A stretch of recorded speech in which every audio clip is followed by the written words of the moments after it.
now we are going to discuss about electric motor. Electric motor एक ऐसा तरह का डिवाइस होता है जो कि कन्वर्ट करता है electrical energy into mechanical energy में ये कन्वर्ट कर देता है। तो अब ये इस तरीके से काम कैसे करता है, मतलब ये इलेक्ट्रिकल एनर्जी को मैकेनिकल एनर्जी में कन्वर्ट कैसे करता है, ये हमें यहाँ पे समझना है। तो वो डिटेल्स में हम समझने से पहले हम पहले समझ लेते हैं कि यहाँ के सेटअप में हमने किया क्या है। I have taken 2 bar magnets. ये इसके नॉर्थ पोल को मैंने इधर साइड फेस कराया है। रिमेंबर कि इसका साउथ पोल भी है स्टूडेंट्स, लेकिन वो उस डायरेक्शन में है, मैंने उसे नहीं मेंशन किया है इस फिगर में।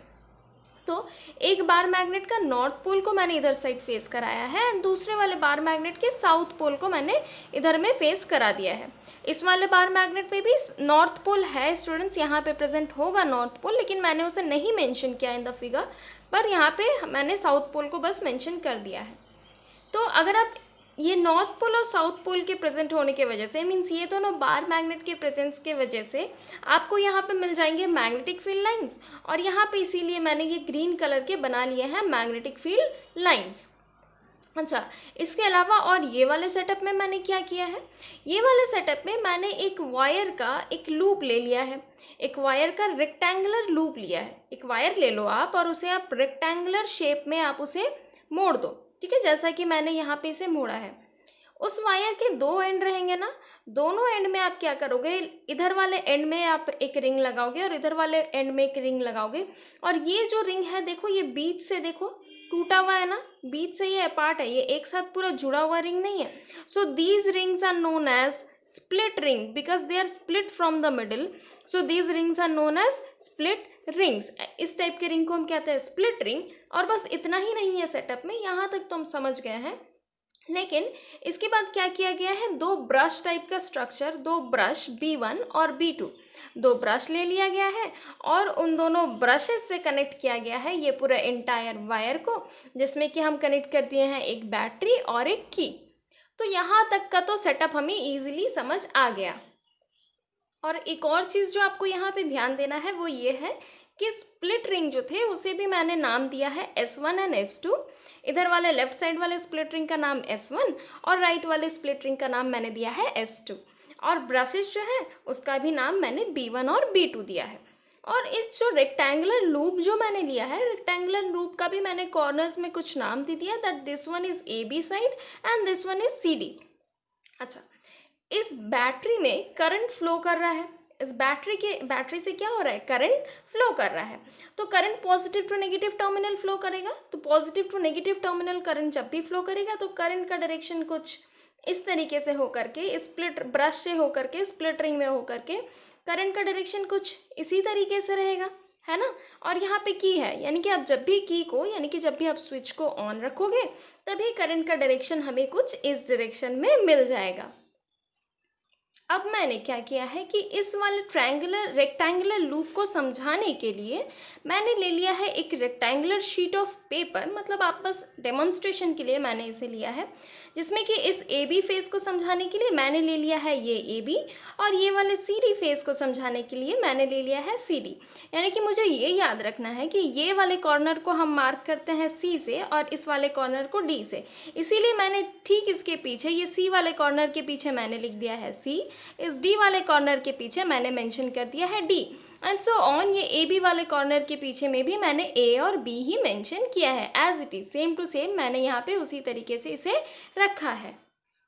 अब चूंकि इस वाले केस में इलेक्ट्रिकल एनर्जी कन्वर्ट हो रहा है मैकेनिकल एनर्जी में, यानी कि इलेक्ट्रिसिटी के वजह से हमें मिल रहा है कुछ मैग्नेटिक इफेक्ट, या फिर कुछ भी आप बोलो, या फिर इलेक्ट्रिसिटी की वजह से हमें मिल रहा है यहाँ पे मैकेनिकल एनर्जी, तो हम यहाँ पे करके देखेंगे कि हम यहाँ पे किस तरीके से ये काम हो रहा है।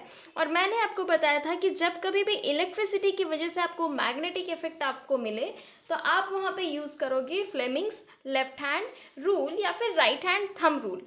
तो यहाँ पे चूंकि हमें 3 फोर्सेस या फिर 3 क्वांटिटी के बारे में बात करना है, that is force, magnetic effect and magnetic field and current, इन तीनों के बारे में बात करना है। तो हम यहाँ पे मान लेते हैं कि हम यूज़ करेंगे यहाँ पे फ्लेमिंग्स लेफ्ट हैंड रूल।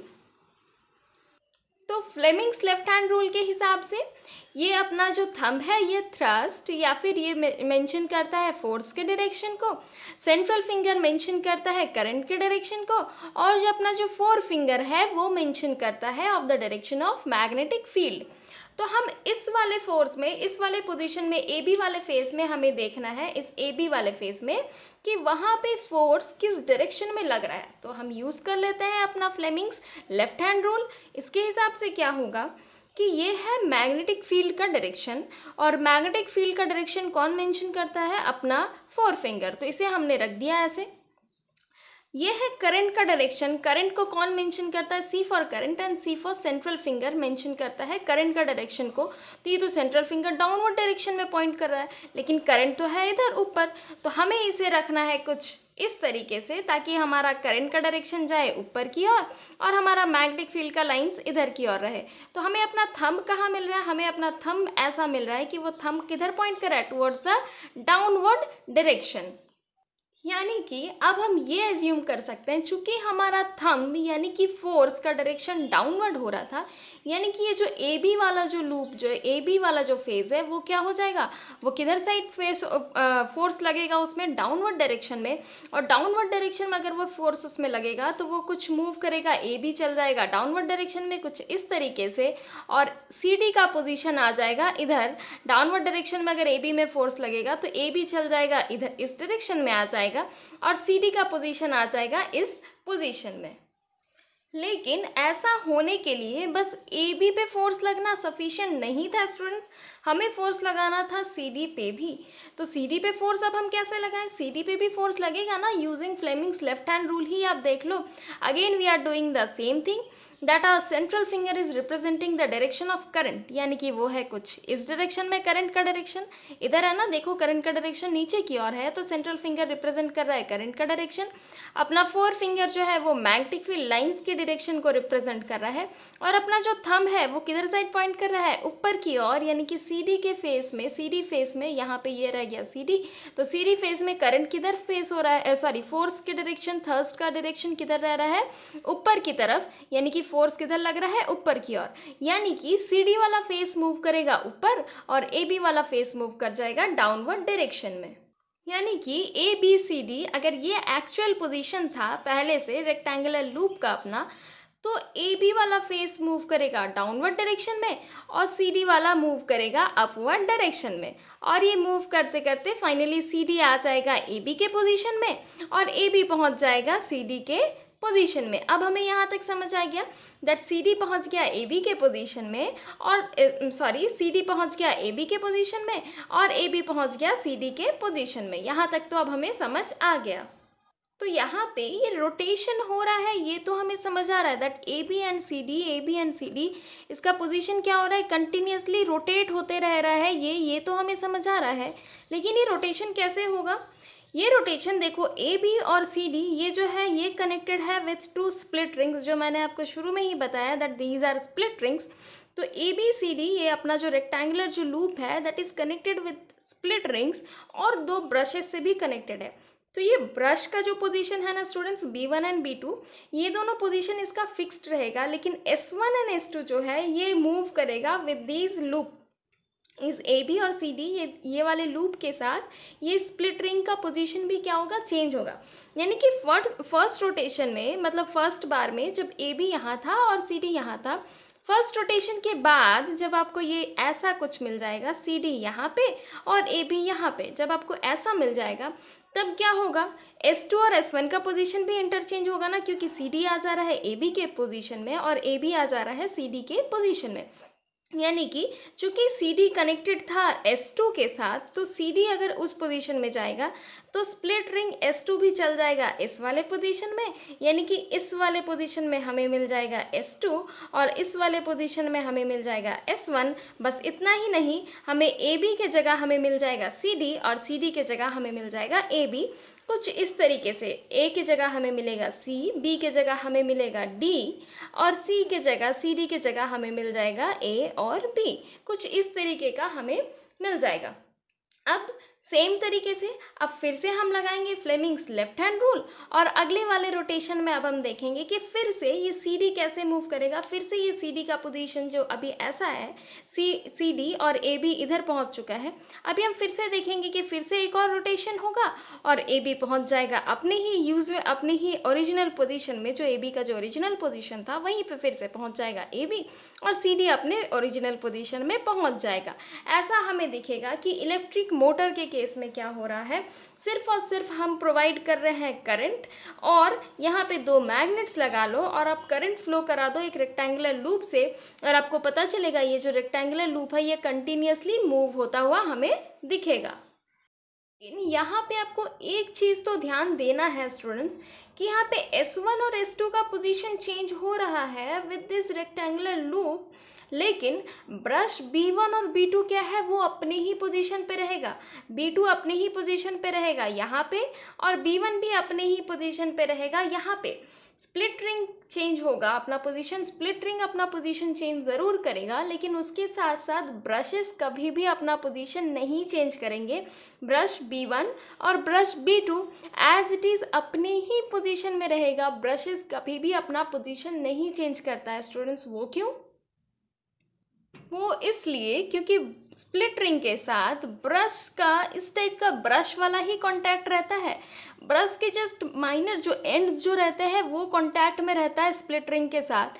तो स्प्लिट रिंग भले ही चेंज हो जाए, ब्रश अपने पोजीशन में एज इट इज ही रहेगा ना, क्योंकि बस इतना सा कांटेक्ट है, बहुत ज़्यादा हैवी वाला कोई कांटेक्ट नहीं है ब्रश के साथ स्प्लिट रिंग का। स्प्लिट ब्रशेस बस यही करता है कि करंट को पास कराने के लिए, हेल्प करने के लिए वो बस स्प्लिट रिंग के साथ हल्का सा कांटेक्ट में रहता है, बहुत हाई कांटेक्ट में नहीं रहता है ब्रशेस स्प्लिट रिंग के साथ। तो इसीलिए क्या होता है, स्प्लिट रिंग का पोजीशन ज़रूर मूव होता है, लेकिन ब्रश B2 और ब्रश B1 अपने ही पोजीशन पे एज इट इज़ वो फिक्स्ड रहता है। तो यहाँ पे हमने क्या देखा कि अगर हम दो बार मैग्नेट ले लें और उन दोनों बार मैग्नेट के बीच में अगर आप पुट कर दो एक रेक्टेंगुलर कॉइल जो कि कनेक्टेड है दो स्प्लिट रिंग से S1 एंड S2, और आप ले लो दो ब्रश जो कि कनेक्टेड है स्प्लिट रिंग S1 से, एक ब्रश कनेक्टेड रहेगा और स्प्लिट रिंग S2 से दूसरा वाला ब्रश कनेक्टेड रहेगा, और आप उस ब्रश वाले लूप से आप कनेक्ट कर दो एक बैटरी को और एक की को। जैसे ही आप की को ऑन करोगे, यानी कि जैसे ही आप स्विच को ऑन करोगे तो करंट फ्लो होने लगेगा कुछ इस डायरेक्शन में, और अगर हम फ्लेमिंग्स लेफ्ट हैंड रूल लगाएं तो हमें ऐसा पता चलेगा कि ए बी का पोजीशन पुश होगा डाउनवर्ड डायरेक्शन में और सी डी का पोजीशन पुश हो जाएगा अपवर्ड डायरेक्शन में। ऐसा करने के बाद हमें ये दिखा कि सी डी और ए बी का पोजीशन क्या हो गया, इंटरचेंज हो गया। सी डी पहुंच गया ए बी के पोजीशन में और ए बी पहुंच गया सी डी के पोजीशन में। ऐसा हमें होता हुआ दिखा। और बस इतना ही नहीं, इसके साथ साथ हमें ये भी दिखा कि स्प्लिट रिंग S2 और S1 भी जो था वो दोनों भी इंटरचेंज कर लिए अपना अपना पोजीशन, क्योंकि सी डी तो कनेक्टेड था S2 के साथ। तो सी डी चूंकि अपना पोजीशन चेंज किया तो स्प्लिट रिंग S2 भी अपना पोजीशन चेंज कर लिया विथ सी डी। और सिमिलरली ए बी का स्प्लिट रिंग के साथ जिसके साथ कनेक्टेड था यानी कि S1, तो ए बी के पोजीशन के चेंज होने की वजह से हमें मिल गया S2 के जगह में S1 वाला स्प्लिट रिंग। तो यहाँ तक तो इजीली हमें समझ आ गया। अब बस इतना ही नहीं होता है स्टूडेंट्स, ये प्रोसेस अब कंटिन्यू होते रहता है। अब सी डी पे लगेगा डाउनवर्ड फोर्स और ए बी पे लगेगा अपवर्ड फोर्स, यानी कि पहली वाली बार में ए बी पे लग रहा था डाउनवर्ड और सी डी पे लग रहा था अपवर्ड, लेकिन अब क्या होगा, अब लगेगा सी डी पे डाउनवर्ड और ए बी पे अपवर्ड, जस्ट रिवर्स, क्योंकि सी डी अब पहुंच गया है ए बी के पोजीशन पे। तो जब अब अगर आप यहाँ पे लगाओगे फ्लेमिंग्स लेफ्ट हैंड रूल तो आपको दिखेगा कि सी डी पे लगेगा डाउनवर्ड फोर्स और ए बी पे लगेगा अपवर्ड फोर्स। तो अब अगर फिर से वही सेम चीज़ रिपीट होगा तो फिर से हमें पहले वाले कंडीशन जैसा हमें मिल जाएगा लूप का, रेक्टेंगुलर लूप का पोजीशन, और S1 एंड S2 अपने फिर से ओरिजिनल पोजीशन में आ जाएगा जो हमने एकदम पहले एज्यूम किया था। तो यही था अपना इलेक्ट्रिक मोटर वाला कंसेप्ट स्टूडेंट्स, जहाँ पर कि हम सिर्फ और सिर्फ प्रोवाइड कर रहे थे इलेक्ट्रिक करंट और एक मैग्नेटिक फील्ड के अंदर हमने रख दिया था रेक्टेंगुलर लूप को, जिसकी वजह से हमें ऐसा दिख रहा था कि इस रेक्टेंगुलर कॉइल पे क्या हो रहा था, या फिर रेक्टेंगुलर लूप वाले कॉइल ही बोल दो, तो इस पे क्या हो रहा था, कुछ फोर्स इंड्यूस हो रहा था, जिसके वजह से क्या हो रहा था, ये कॉइल क्या हो रहा था, कंटिन्यूअसली रोटेट कर रहा था। जिससे कि क्या हो रहा था, ये इलेक्ट्रिकल एनर्जी जो हम प्रोवाइड कर रहे थे with the help of this battery, वो कन्वर्ट हो जा रहा था मैकेनिकल एनर्जी में, क्योंकि ये रोटेशन हो रहा है ना कंटिन्यूसली, तो हमें दिख रहा है कि इलेक्ट्रिकल एनर्जी कन्वर्ट हो रहा है मैकेनिकल एनर्जी में। अब आप पूछोगे मैम ये इलेक्ट्रिक मोटर का प्रैक्टिकल एप्लीकेशन क्या क्या है, इसका कोई प्रैक्टिकल एप्लीकेशन है भी या नहीं? तो ज़रूर है ना, आपको पता भी होगा इलेक्ट्रिक मोटर काफ़ी सारे जगह में यूज़ होते हैं। जैसे कि बहुत सारे अप्लाइंसेस जैसे कि फ़ैन वगैरह में यूज़ होते हैं, बहुत बार आपके टॉय कार वगैरह में, या फिर आपके बहुत सारे छोटे छोटे टॉयज़ वगैरह में भी इलेक्ट्रिक मोटर का हम यूज़ करते हैं। तो अगर आपको हमारी ये वीडियो अच्छी लगी हो तो इसे लाइक करना, हमारे चैनल को सब्सक्राइब करना और शेयर ज़रूर करना।